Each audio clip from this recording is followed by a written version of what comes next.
ప్రపంచంలో positive energy ఏ విధంగా ఉందో నెగిటివ్ ఎనర్జీ కూడా అదే విధంగా ఉంది. సో ఎవరైతే కొంతమంది చేతపడి బాణమతి లాంటివి చేయించాలని బాధపడుతుంటారు వాళ్ళ పిల్లలకు కానీ, లేదంటే ఆస్తి తగాదాలయ్యి వేరే వాళ్ళకి చేయించి ఇట్లా అయిపోయారు, హెల్త్ బాగాలేదు అనే స్టేజ్ వరకు వచ్చేసే వాళ్ళు చాలామంది ఉంటారు.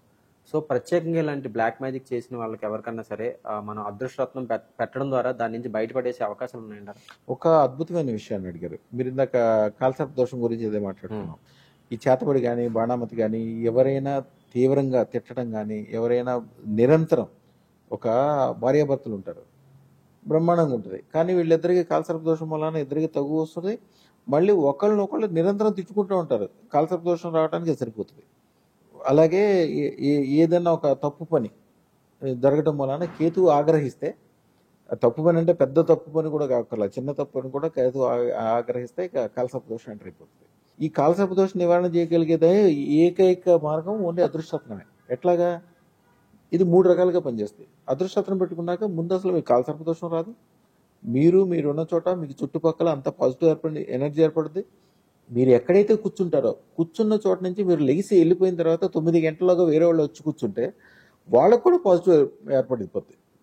అలాగే మీకు సంబంధించిన వాళ్ళు కూడా మంచిగా అవుతారు. కాలసర్ప దోషం ఏర్పడితే మీరే కాకుండా మీరు, మీ చుట్టుపక్కల ఉన్నవాళ్ళు, మీకు సంబంధించిన వాళ్ళు, మీకు దండం పెట్టేవాళ్ళు, మీ బంధువులు అందరికీ తగులుతుంది. అందరూ ఆ చెడు వాళ్ళు నెమ్మదిగా నీరసంగా అయిపోతారు.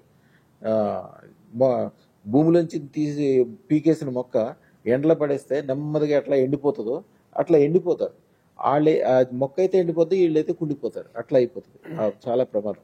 యాక్చువల్గా మనిషికి మేకు కుచ్చుకుంటే జాగ్రత్త తీసుకుంటే, టెటనస్ ఇంజెక్షన్ చేసుకుంటే అప్పుడే ఓకే. లేకపోతే ఫస్ట్లో స్టార్టింగ్ ఏం తెలియదు, అది నెమ్మదిగా పెరుగుతూనే ఉంటుంది.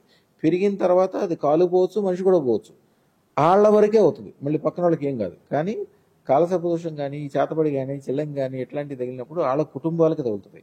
వాళ్ళకి రాబోయే పిల్లలు, పుట్టబోయే పిల్లలు, వాళ్ళకి పితృదోషాలు అంటే తల్లిదండ్రులకు ఉండే దోషాలు ఏదో ఉందో, తాతదండ్రులకు ఉండే దోషాలు ఉంటాయో అవన్నీ కూడా క్యారీ ఫార్వర్డ్ అవుతాయి.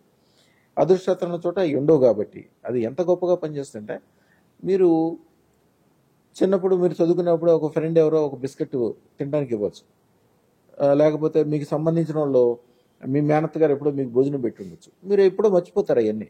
మీరు ఈవేళ అదృష్టరత్నం పెట్టుకోండి కానీ, మీకు సంబంధించిన వాళ్ళు, మీకు ఇష్టమైన వాళ్ళు, మీరంటే మీరు బాగుపడటానికి ఎవరైతే పాజిటివ్ అనుకుంటారో వాళ్ళందరికీ ఈ రోజు నుంచి కూడా మంచిగా అవుతుంది. వాళ్ళు అనుకుంటారు, ఏంటి నిన్నటి దాకా చండాలంగా ఉంది, ఇవాళ ఏంటి ఎంతో అద్భుతంగా ఉంది, ప్రతిదీ కలిసి వస్తుంది, మనసంతా ఆనందంగా ఉంది, మైండ్ అంతా మల్లెపూలాగా విచ్చుకుంది, నందివర్ధనం లాగా విచ్చుకుంది, ఇట్లాగే వాళ్ళు ఫీల్ అయిపోతుంటారు, తెలిసిపోతుంటది. అందుకని కాలసర్ప దోషానికి నివారణకి చేతబడి, చిల్లంగులు ఇట్లాంటి దానికి ఇది ఒక్కటే మార్గం. రెండోది, ఇది పెట్టుకున్నప్పటికీ ఆ రోజు వరకు ఉన్న 32 రకాల దోషాలు మీరు చెప్పే చేతబడి, చిల్లం కావచ్చు, కాలసర్ప దోషాలు కావచ్చు, నాగ, దార, బాస్, శని దోషాలు, ఇట్లాంటి కుజ దోషాలు చాలా చండాలమైనవి కొన్ని ఉంటాయి. అట్లాంటివి అంటే, ఒక మనిషిని ఎప్పుడైనా కారు టైర్ కానీ, సైకిల్ టైర్ కానీ కాల్చినప్పుడు చూసారా మీరు? నల్లటి మసి లాంటి పొగ వస్తూ ఉంటుంది. పొగ వస్తుంది. మీరు అది అంత దూరంలో, ఒక దాదాపు 100 మీటర్ల దూరం అవతలో ఉంటే కూడా అంటే మీరు ఇక్కడ ఎంత దూరంలో కూడా నుంచోలేరు.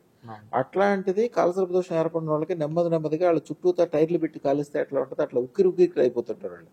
ప్రతిదీ అంటే ఏ పని చేయలేకపోవడానికి అదే కారణం. ఇప్పుడు అదృష్టరత్నం పెట్టుకోగానే తక్షణమే దాని ప్రభావం వెళ్ళిపోతుంది. ఆ 32 రకాల దోషాలన్నీ వెళ్ళిపోతాయి. తర్వాత ఎవరైనా ఇంకా ఓపిక చేసి, మీ శత్రువులు ఎవరైనా మీ గురించి చెడుగా అనుకున్న ఎమ్మటే వాళ్ళకి చెడు స్టార్ట్ అయిపోతుంది, రివర్స్ అయిపోతుంది. అందుకని వాళ్ళకి చెడు అనలేరు. మీకు అనుకూలంగా ఉండి మీ దగ్గరకు వచ్చి మీకు దండం పెట్టి హాయిగా ఉంటే మంచిగా బాగుపడతారు, లేకపోతే లేదు. ఇంకా కొంతమంది ఇంకా శక్తిగా ఏదైనా పర్వాలేదని చెప్పి పొరపాటున మీకు ఏదైనా ప్రయోగం చేశారనుకోండి, చెడ్డ ప్రయోగం ఏదైనా చేశారనుకోండి, వాళ్ళు 9 గంటల్లోగా రక్తం కక్కుకోవటం కానీ, రక్త విరోచనాలు అవటం కానీ, పెద్ద యాక్సిడెంట్ అయ్యి ఒంట్లో ఎముకలు బయటికి రావటం కానీ ఏదో ఒకటి అయిపోతుంది. ఎందుకంటే అది పెద్ద విషయం. అది అప్పుడు మీకు తెలిసిపోద్ది, నాకు చేతబడి చేసిన వాళ్ళు ఇళ్ళు, లేకపోతే మమ్మల్ని ఇబ్బంది పెట్టిన వాళ్ళు ఇళ్ళు అనేవి మీకు అది ఎందుకంటే పెద్ద సంఘటనలు కాబట్టి మీకు తెలిసిపోద్ది అనమాట. ఇది ఉన్న చోట చెడు చేయటం ఎవరికీ సాధ్యం కాదు. వాస్తు కొన్ని రకాలైన వాస్తుల్లో మేము అన్ని వాస్తులు సరి చేస్తాం. ఒక నైరుతిలో గనక వీధిపోటు వస్తే ఆ ఇంట్లోకి వెళ్ళకూడదు, దాని జోలికి పోకూడదు, దూరంగా ఉండాలి. కొన్ని రకాలైన వాస్తు దోషాలు అలాగే ఉంటాయి, దానికి ఏం చేయలేరు ఎవరు. అదృష్టరత్నం పెట్టుకున్న వాళ్ళు ఎవరైనా ఇంట్లో ఉంటే మాత్రం ఆ వాస్తు దోషం కూడా పాజిటివ్ కింద మారుతాయి. ఒక ఉత్తరంలోంచి వీధి పోటుంది అనుకోండి, ఉత్తరంలోంచి వచ్చే వీధి పోటు ఉన్న ఇంట్లో ఎవరైనా అదృష్టరత్నం పెట్టుకున్న వాళ్ళు ఉంటే వాడు రాజకీయ నాయకుడు అవటమో, ఒక ఇండస్ట్రియలిస్ట్ అవటమో, వాడు ఇక్కడుండి ఎక్కడెక్కడో భూములు ఆస్తులు కొనటమో, ఎంత ఈజీగా ఉత్తరం అంటే ఈజీ లైట్ వెయిట్. తూర్పు అన్నిటికంటే లైట్ వెయిట్ పెడతారు. ఉత్తరంలో ధనస్థానం, డబ్బులు ఎవరికైనా వచ్చాయంటే ఉత్తరం నుంచి వస్తాయి. ఒక కృత్తిక నక్షత్రం వాళ్ళు ఉన్నారనుకోండి, ఎవరైనా కృత్తిక నక్షత్రం వాళ్ళు చూడండి, వాడికి ఉన్న ఆస్తి ఏదైనా కానీ, వాడి పేరు మీద ఉన్న ఆస్తి ఏదైనా ఉందనుకోండి, వీడి భూమి రాసుకున్నారనుకోండి, మీరు జాతకం చూడక్కర్లా, ఏం చూడక్కర్లా, వాడికి ఉన్న ఆస్తులు ప్రతి ఒక్క దాంట్లో ఆగ్నేయ మూల పెరిగి ఉంటుంది. ఆగ్నేయ మూల పెరగటమో తగ్గటమో, ఆగ్నేయంలో ఏదో ఒకటి ఉంటుంది అంతే. కృతిక నక్షత్రం అంటే వాడికి ఆగ్నేయ మూల ఏదో ఒకటి ఉంటుంది దానికి అంతే. ఇది మళ్ళీ అసలు చూడక్కర్లా. ఆగ్నేయ మూల పెరిగితే ఏమవుతుంది? ఆగ్నేయం నుంచి డబ్బులు వచ్చే అవకాశం ఉంది, ఓకే. కానీ ఇంట్లో ఏమైనా అనారోగ్యాలు, ఇంట్లో వాళ్ళకి సంబంధించిన కొన్ని రకాలైన ఇబ్బందులు వచ్చే అవకాశం ఉంటుంది. అదృష్టం పెట్టుకున్న వాళ్ళకి అసలు అది ఉండనే ఉండదు. ఆ స్థానం నుంచి ఊరికే ధనం ఒకటే వస్తుంది. కొన్ని జాతకాల్లో కొన్ని నిరూపణలు ఉంటాయి అన్నమాట. ఈ ఈ జాతకస్తుడికి ఈ ఆస్తి ఉంటుంది, ఈ జాతకస్తుడు ఈ ఇంటి నెంబర్లో ఉంటాడు, ఈ జాతకస్తుడికి భార్య ఎట్లా ఉంటుంది, పిల్లలు ఎట్లా ఉంటారు, లేకపోతే ఎంతమంది పిల్లలు ఉంటారు, వాళ్ళకి సంబంధించిన డీటెయిల్ రిపోర్ట్స్ కూడా వస్తాయి. కొంతమంది దీంట్లో ఎక్స్పర్ట్లు ఉంటారు. ఎక్స్పర్ట్లు అయితే మీరు మీ ముఖం చూడగానే వాళ్ళు మీకు సంబంధించిన జాతకం రాసేస్తారు. కొంతమంది మీ జాతకం ఇవ్వగానే మీ బొమ్మ కూడా గీస్తారు. మీ జుట్టు ఎంత ఉంటుంది, కళ్ళు ఎట్లా ఉంటాయి, మీ బోర ఎట్లా ఉంటుంది, మీ మాట ఎట్లా ఉంటుంది, మీ స్వభావం ఎట్లా ఉంటుంది, మీరు సాధించారా లేదా, ఫ్యూచర్లో ఏమవుతుంది, మొత్తం ఈజీ. అంటే దాంట్లో ఎక్స్పర్ట్లు అయిన వాళ్ళకి అది వస్తుంది అనమాట. కానీ ఎవరైతే అదృష్టత్రం పెట్టుకుంటారో, ఇందాక మీకు చెప్పాను చూడండి, శనిదశ నడిచేటప్పుడు ఎప్పుడు నీరసంగా ఇబ్బందిగా ఉంటాడు, లేకపోతే ఏదో టెన్షన్లో ఉంటాయి, ఏదో ఒక వ్యవహారాలు ఉంటాయి. 7.5 అనేది భయంకరంగా తయారు చేస్తారు వాడిని. 7.5 నడిచినప్పటికీ, శని ప్రభావం ఉన్నప్పటికీ వాడు నవ్వుతూ వచ్చాడంటే మీరు ముఖం చూడక్కర్లా, ఆడి చేతికి మెడలో కానీ చేతికి కానీ అదృష్టత్వం ఉన్నట్టే లెక్క. ఆ లక్ష్మీ కళ మొత్తం మెరిసిపోతుంటాడు. ఎక్కడ చూసినా బంగారాలు ఉంటాయి, సంతోషం ఉంటుంది, సుఖం ఉంటుంది, పెరుగుదల ఉంటుంది. అది అది డిఫరెంట్ అంతే.